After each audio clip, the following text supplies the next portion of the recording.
और बात अब छत्तीसगढ़ की करते हैं, जहां सुकमा जिले का बड़े सट्टी गांव अब नक्सल मुक्त हो चुका है। इस गांव में सक्रिय अंतिम 11 नक्सलियों ने सरकार के सामने हथियार डाल दिए थे और इस ऐतिहासिक बदलाव के बाद डिप्टी सीएम विजय शर्मा ने बताया कि सरकार ने बड़े सट्टी पंचायत के लिए 1 करोड़ 10 लाख रुपए की विशेष सहायता का ऐलान किया है। ये राशि पंचायत की मूलभूत जरूरतों को पूरा करने, ग्रामीणों को बेहतर सुविधाएं दिलाने और इलाके में स्थायी विकास सुनिश्चित करने के लिए दी जा रही है। डिप्टी सीएम ने ये भी जानकारी दी कि जल्द ही गांव में मोबाइल टावर स्थापित किया जाएगा, जिससे अब यहां के लोग भी डिजिटल दुनिया से जुड़ सकेंगे।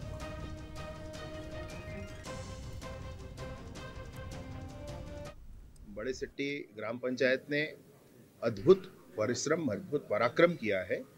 अपने गांव को माओवाद सदस्य, पंचायत को माओवाद सदस्य मुक्त पंचायत घोषित किया है। वहां पर जितने थे उन्होंने सरेंडर किया। सरेंडर करने के बाद उन्होंने ग्राम पंचायत में प्रस्ताव किया और उसके आधार पर कल सुकमा जाकर के कलेक्ट्रेट में मैंने स्वयं उस पंचायत को, और मेरे साथ माननीय केदार कश्यप जी भी थे, हम दोनों ने 1 करोड़ से अधिक का निर्माण कार्य उनके लिए स्वीकृत किया। वहां बिजली की व्यवस्था अगले 1 महीने के अंदर अंदर हो जाएगी। 3 पारा में जहां बिजली नहीं थी वहां पर मोबाइल की कनेक्टिविटी भी उपलब्ध कराई जाएगी और वहां से बस का भी संचालन किया जाएगा। तो बड़े सट्टी ग्राम पंचायत राज्य का पहला ऐसा गांव बन चुका है जो पूरी तरह से नक्सल मुक्त है, यानी कि इस गांव में अब एक भी नक्सली नहीं बचे हैं। सीधे रुख करते हैं, हमारे साथ बस्तर ब्यूरो हेड रजत वाजपेयी इस वक्त जुड़ गए हैं। रजत, यही तो चाहते थे, इसी दिशा में जो प्रयास हो रहे थे और वो प्रयास अब रंग लाते भी दिखाई दे रहे हैं। जी बिल्कुल जया जी, इसे सुखद तस्वीर माना जा रहा है। बड़े सट्टी जो काफ़ी नक्सल प्रभावित इलाके में जिसकी गिनती होती थी, सुकमा जिला मुख्यालय से इसकी दूरी बहुत अधिक नहीं है। ऐसे में जो बचे हुए 11 नक्सली थे उनसे न केवल पंचायत प्रतिनिधियों ने संपर्क साधा, बल्कि उन्हें समाज की मुख्य धारा में लौट आने के लिए प्रेरित किया।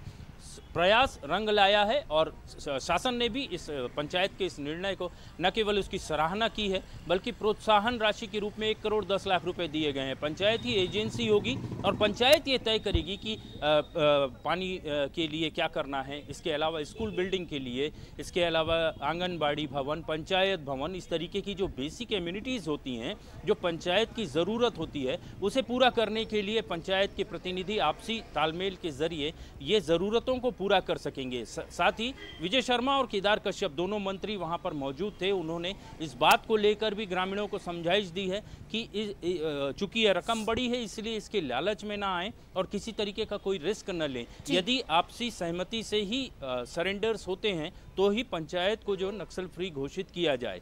आपको बता दूं, लगातार ये बात होती रही है कि विकास के जरिए ही नक्सलवाद का मुकाबला किया जा सकता है। ऐसे में पंचायत के इस फैसले पर शासन ने बहुत कम समय में बढ़िया रिएक्ट करते हुए ये निर्णय लिया है कि जो सरकार ने तय किया था कि नक्सल फ्री पंचायत को 1 करोड़ रुपए मिलेंगे, उस पर तत्काल अमल करते हुए ये राशि जारी भी कर दी गई है। और अब पंचायत के लोगों के ऊपर है कि वे अपने गांव को किस तरीके के विकास के रास्ते पर ले जाना चाहते हैं, ताकि उस पूरे इलाके में दोबारा नक्सलवाद जो है वो पनप न सके। बिल्कुल रजत, और ये पंचायत से तो शुरुआत ही, हम उम्मीद करते हैं कि जल्द ही पूरा छत्तीसगढ़ ही इसी तरह से नक्सल मुक्त हो जाए। फिलहाल आपका शुक्रिया जुड़ने के लिए और जानकारी के